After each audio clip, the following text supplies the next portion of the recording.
మీరు ఏ పని మీద బయలుదేరండి, ఏ లక్ష్యం మనసులో పెట్టుకోండి, పాడు చేసేవి రెండు ఉంటాయి. ఒకటి హితశత్రువు, రెండవది అహితశత్రువు అని పిలుస్తుంది శాస్త్రం. హితశత్రువు అంటే చాలా బాగున్నట్టుగా ఉంటుంది, కానీ అది శత్రువు, పాడు చేసేస్తుంది. అహిత శత్రువు, అది కూడా శత్రువే, అది కూడా పాడు చేసేస్తుంది. పాడు చేసే ముందు దీన్ని పట్టుకుంటే నేను పాడైపోతానని తెలిసిపోతుంది.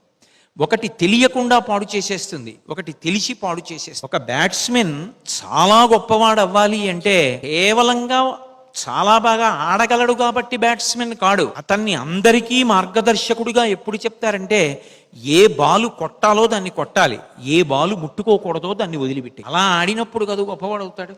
సునీల్ గవాస్కర్ నిజానికి పొట్టివాడైనా క్రీజులో నించున్నప్పుడు ఇమ్రాన్ ఖాన్ వేసినటువంటి బౌన్సర్ని కూడా వంగి వదిలేస్తాడు తప్ప సరదాగా ముట్టుకుందామని బ్యాట్ ఎత్తి ముట్టుకోడు. ఏది వదిలిపెట్టాలో తెలియాలి, ఏది ముట్టుకోవాలో తెలియాలి.